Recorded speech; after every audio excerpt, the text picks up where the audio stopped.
Hello बच्चों, क्या हाल है आप सबका। I welcome you all to your own channel smart study educates. आज बच्चों हम बात करने वाले हैं स्प्रिंग के अंदर जनरेट होने वाली फोर्स की। जी हाँ, जो स्प्रिंग्स होते हैं उनके अंदर भी फोर्स पैदा हो सकती है, उसे हम फोर्स इन स्प्रिंग कहते हैं या फिर स्प्रिंग फोर्स का नाम दे देते हैं। तो आज का टॉपिक होने वाला है अबाउट स्प्रिंग फोर्स। मान लीजिए आपके पास एक स्प्रिंग है एक सरफेस के ऊपर, तो ये एक फ्रिक्शनलेस सरफेस है, ये एक वॉल है। यहाँ पे हमने एक हुक के साथ स्प्रिंग अटैच किया हुआ है, ठीक है। ये स्प्रिंग है अपनी रेस्टिंग पोजीशन में।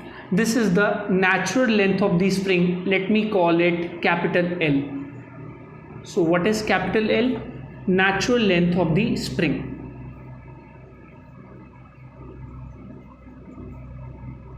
जब स्प्रिंग पे कोई फोर्स एक्ट नहीं कर रही, करेक्ट है। अच्छा, अब हमने स्प्रिंग के एंड पे एक मास कनेक्ट कर दिया स्मॉल एम। ये हॉरिजॉन्टल पोजीशन है, अभी वर्टिकल भी बताते हैं। तो हमने इस मास को कनेक्ट कर दिया। अब हम इस मास को मान लीजिए पुल कर रहे हैं, और पुल करने के लिए हमने इस पे अप्लाई की force F A, applied forces F A, right. तो थोड़ी देर के बाद ये स्प्रिंग इस पोजीशन में पहुंच जाएगा। This was the hook, original length of the spring was this much, this was the original length of the spring. And अब आपने स्प्रिंग को पुल किया है तो ये स्प्रिंग थोड़ा सा खुल जाएगा और ये ब्लॉक यहाँ तक आ चुका है आपकी फोर्स की वजह से। मास m है, ठीक है। तो ये था initial position, let's say at time 0 and at time t1 seconds. यहाँ से हम यहाँ पहुँच चुके हैं। अब क्या आपको ऐसा फील नहीं होगा कि जब आप इस ब्लॉक को खींच रहे हो, स्प्रिंग को खींच रहे हो, आपको पहले के मुकाबले ज़्यादा फोर्स लगानी पड़ रही है, या फिर दूसरी भाषा में ये स्प्रिंग आपको खींचने से रोक रहा है। आप इधर को फोर्स लगा रहे हो, स्प्रिंग उधर को फोर्स लगा रहा है। यस और नो? अगर ऐसा जवाब आपका हाँ है, इसका मतलब स्प्रिंग भी कोई फोर्स बना रहा है, लगा रहा है, एंड वो फोर्स आपकी अप्लाई की हुई फोर्स के ऑपोजिट होगी। एंड इस फोर्स को हम कहते हैं रीस्टोरिंग फोर्स या फिर spring force. Basically restoring force spring force का नेचर है। स्प्रिंग फोर्स का नेचर होता है रीस्टोर करना, मतलब स्प्रिंग को अपनी ओरिजिनल लेंथ में लेके आना। और स्प्रिंग फोर्स तभी डेवलप होती है, this develops in the presence of applied force. जब आप कोई फोर्स अप्लाई करते हैं तभी स्प्रिंग फोर्स डेवलप होती है। अगर आप कोई फोर्स अप्लाई नहीं करेंगे, मान लीजिए आप इसको कभी फोर्स लगाते ही ना, तो इसमें स्प्रिंग फोर्स के नाम पे कुछ भी ना होता, इसको रीस्टोरिंग फोर्स की ज़रूरत ही ना होती। क्यों?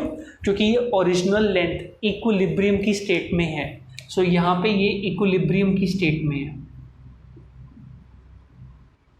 बट मैं चाहता हूँ आप एक बात और गौर करें। पहले मान लीजिए आपने स्प्रिंग को खींचने में 2 न्यूटन की फोर्स लगाई, और ये स्प्रिंग लेट से यहाँ से यहाँ तक दिस डिस्टेंस, ये x डिस्टेंस मूव कर गया। 2 न्यूटन की फोर्स से ये स्प्रिंग x डिस्टेंस यहाँ से लेके बेसिकली स्टार्टिंग यहाँ तक ये x डिस्टेंस मूव कर गया।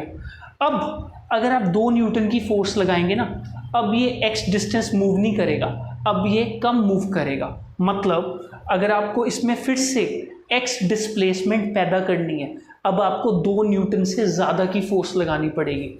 इसका मतलब ये जो स्प्रिंग के अंदर फोर्स पैदा हो रही है, ये कोई फिक्स फोर्स नहीं है कि आप 2 न्यूटन से स्प्रिंग को खींचो तब भी उतनी फोर्स, आप 20 न्यूटन से स्प्रिंग को खींचो तब भी उतनी फोर्स। नो, आपकी अप्लाइड फोर्स जैसे जैसे बढ़ेगी वैसे वैसे ये रीस्टोरिंग फोर्स की मैग्नीट्यूड भी बढ़ती चली जाएगी। और इसका रीज़न है कि जितना आप ज़्यादा फोर्स लगा के स्प्रिंग को खींचोगे, उतना स्प्रिंग वापस जाने के लिए कोशिश करेगा, फोर्स लगाएगा। तो हम कह सकते हैं दैट दिस स्प्रिंग फोर्स, जिसको मैं एफ एस लिख देता हूँ, is directly proportional to displacement. आप जितना ज़्यादा स्प्रिंग को डिस्प्लेस करोगे, यहाँ पे मैं पुल कर रहा हूँ, मैं पुश भी कर सकता हूँ। आपने देखा होगा स्प्रिंग को पहले आपने 1 सेंटीमीटर दबाया, आपको बहुत ईजी लगेगा दबाना। अगला 1 सेंटीमीटर दबाने के लिए पहले के मुकाबले दिक्कत ज़्यादा आएगी, उससे अगला 1 सेंटीमीटर और ज़्यादा फोर्स मांगेगा। इसका क्या ये मतलब नहीं है जितना स्प्रिंग अपनी ओरिजिनल पोजीशन से डिस्प्लेस होगा उतना ज़्यादा आपको फोर्स लगाना पड़ेगा। और बेसिकली ये स्प्रिंग फोर्स जो है ये अप्लाइड फोर्स के बराबर होता है। तो spring force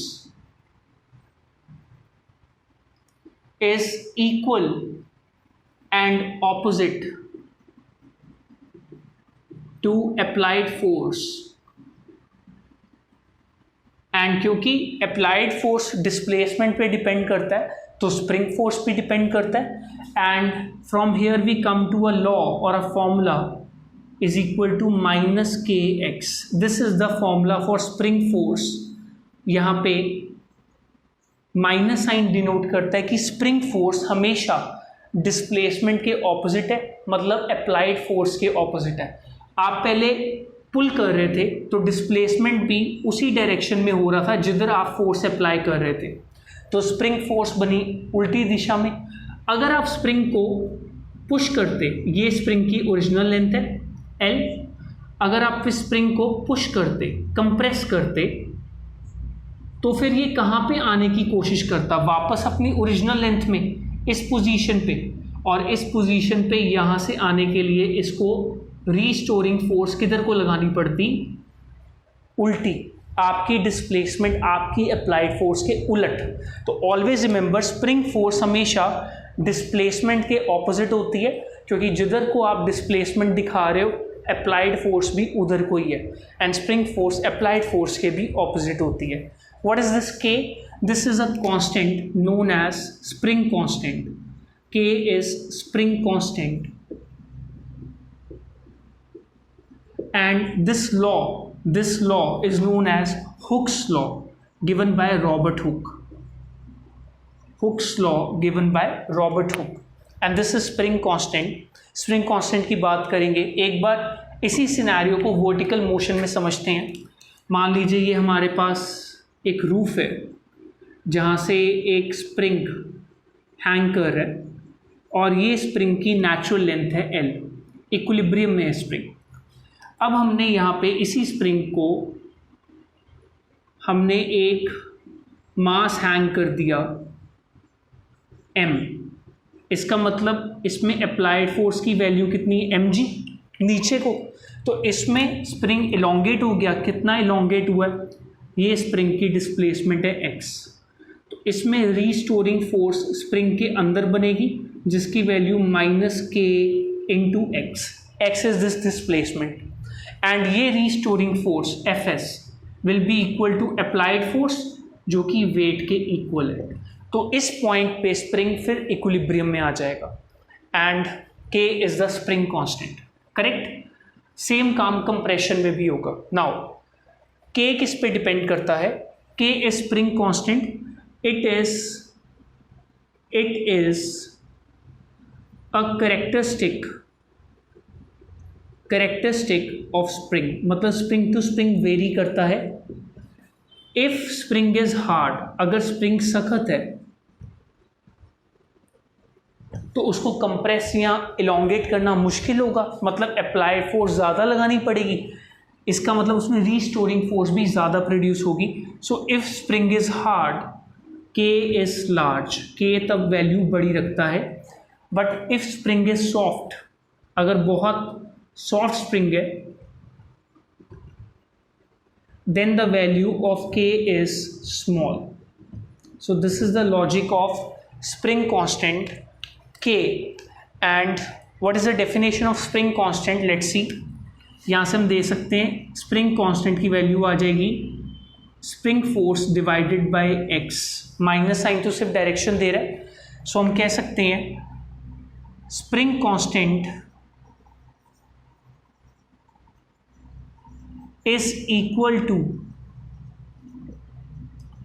force spring force and it is equal to force applied to elongate or compress spring by 1 unit. मतलब अगर डिस्प्लेसमेंट को 1 यूनिट बना दिया जाए तो स्प्रिंग कांस्टेंट उस अप्लाइड फोर्स या स्प्रिंग फोर्स के बराबर होता है, बेसिकली अप्लाइड फोर्स के बराबर कहेंगे, जो कि इस स्प्रिंग को इलोंगेट मतलब खींचने में या कंप्रेस मतलब दबाने में काम आती है अगर डिस्प्लेसमेंट 1 यूनिट बना दी जाए। एंड ऑब्वियसली स्प्रिंग फोर्स एक रीस्टोरिंग फोर्स है एंड ये हमेशा इक्वल एंड ऑपोजिट होती है अप्लाइड फोर्स के। एंड टेंशन फोर्स की तरह ये भी रीस्टोरिंग फोर्स हुई, टेंशन भी टाइप ऑफ फोर्स है, स्प्रिंग फोर्स भी टाइप ऑफ फोर्स है, तो इन दोनों के एसआई यूनिट्स न्यूटन हुए। आई होप आपको ये लेक्चर इन्फॉर्मेटिव लगा होगा। Keep learning, keep growing and keep asking questions. Thank you for watching. Bye.